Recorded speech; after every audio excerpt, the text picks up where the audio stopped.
Learning language.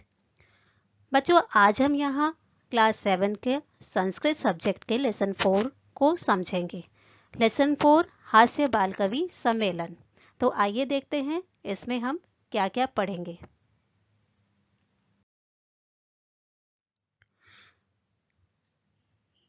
इस काव्य पाठ में हास्य बाल कवि सम्मेलन का जो दृश्य होता है वो बताया गया है। उसके बारे में चर्चा की गई है कि जो बाल कवि सम्मेलन होता है वो कैसा होता है, लोग कैसे एक एक करके आके अपनी कविताएं पढ़ते हैं। और चलो आगे पढ़ते हैं। विविध वेशभूषाधारिणः चत्वारः बालकवयः मंचस्य उपरि उपविष्टाः सन्ति। विविध वेशभूषाओं को धारित करने वाले 4 बाल कवि मंच के ऊपर बैठे हैं।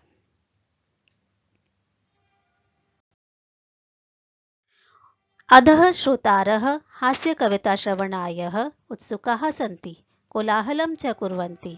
और नीचे सुनने वाले श्रोतागण हास्य कविता को सुनने के लिए बहुत उत्सुक हैं और शोरगुल करते हैं। संचालक महोदय मंच पर उपस्थित होते हैं। अब वो क्या कहते हैं? अलम कोलाहलेन, कोलाहल मत कीजिए, शोरगुल मत कीजिए। अद्य परम हर्षस्य अवसरः यत् अस्मिन् कवि सम्मेलने काव्यहन्तारः कालयापकाश्च भारतस्य हास्य कवि धुरन्धराः समागताः सन्ति। ये परम हर्ष का अवसर है कि इस कवि सम्मेलन में काव्य को नष्ट करने वाले, काव्यहंतारः मतलब जो कविताओं को नष्ट करने वाले होते हैं वो, और कालयापकाश्च मतलब जो कि समय को नष्ट करने वाले होते हैं। ऐसे भारत के हास्य कवि में धुरंधर माने जाने वाले लोग यहाँ आज उपस्थित हैं। यही करतल ध्वनिना वयम एतेषां स्वागतम कुर्मः। आइए, यही मतलब आइए, हम लोग तालियों की गड़गड़ाहट से इनका स्वागत करें।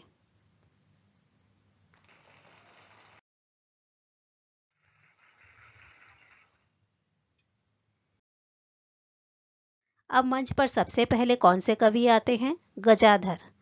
आइए देखते हैं वो क्या कहते हैं। गजाधर कवि कहते हैं, सर्वेभ्यो रसिकेभ्यो नमो नमः।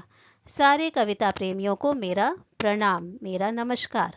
प्रथमं तावद् अहमम् आधुनिक वाद्यम उद्देश्य स्वकीयम काव्यम श्रावयामि। पहले मैं आजकल के आधुनिक वाद्यों को उद्देश्य करके अपनी कविता सुनाऊंगा।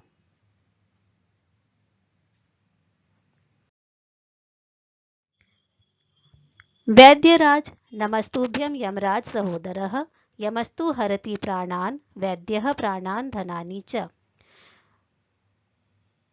आज के वैद्यों पर कटाक्ष करते हुए गजाधर कवि कहते हैं कि जो वैद्यराज होता है वो तो यमराज का ही भाई होता है। ऐसे यमराज के भाई को मैं प्रणाम करता हूँ। यम तो केवल प्राण ही हरते हैं, लेकिन जो आजकल के वैद्य हैं वो प्राण और धन दोनों ही हरते हैं।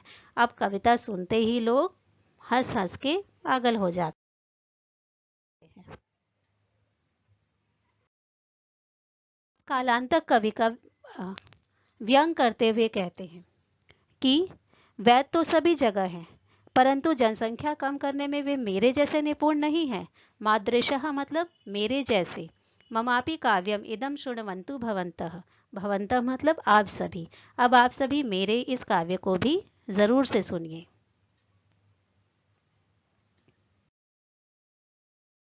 अब कालांतक कवि की कविता पढ़ते हैं हम। चिंतां प्रज्वलितां दृष्ट्वा वैद्यो विस्मयागतः, नाहं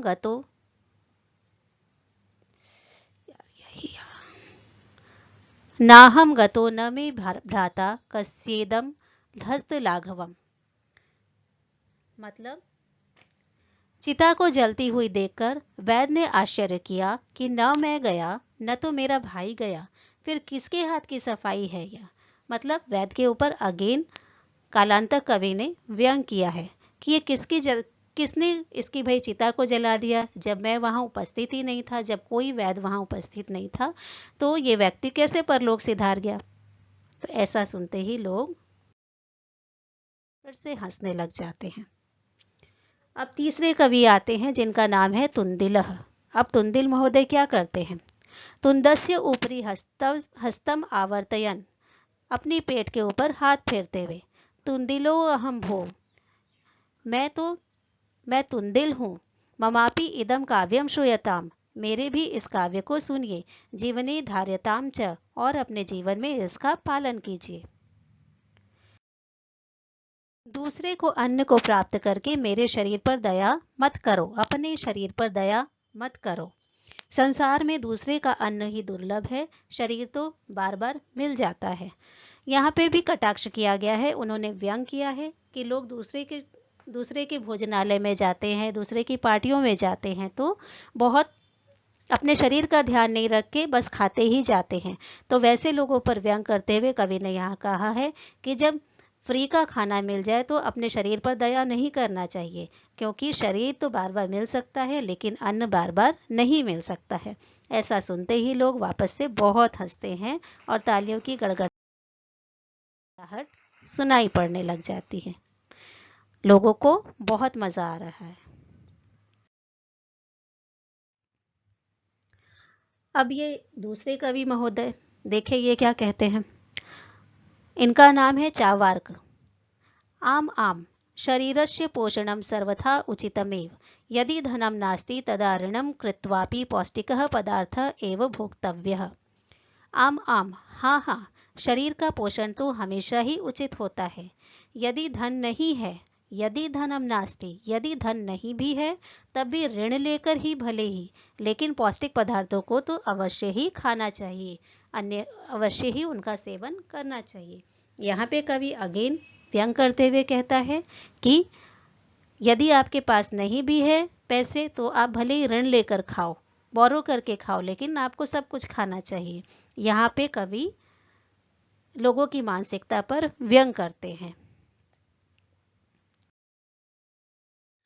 तथा कथयति चावार्क कविः यावत् जीवेत सुखम जीवेत ऋणम कृत्वा धृत पिबेत। और कवि चावार कहता है कि जब तक जियो, यावत जीवेत, जब तक जियो, सुख से जियो, ऋणम कृत्वा धृत पिबेत, भले ही ऋण लेकर लेकिन घी पियो।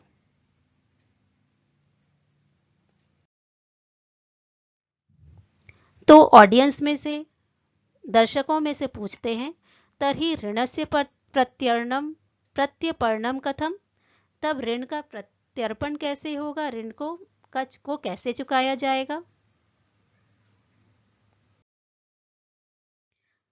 तो चावार कवि वापस कहते हैं, श्रूयतां मम अवशिष्टम काव्यम धृतम पीत्वा श्रमम कृत्वा ऋणम प्रत्यर्पेत जनः। मेरा काव्य पूरा तो सुनिए, बचा हुआ काव्य भी सुनिए। धृतम पीत्वा श्रमम कृत्वा, घी पीकर और फिर बहुत मेहनत कर कर ऋण को वापस लोगों को कर दीजिए।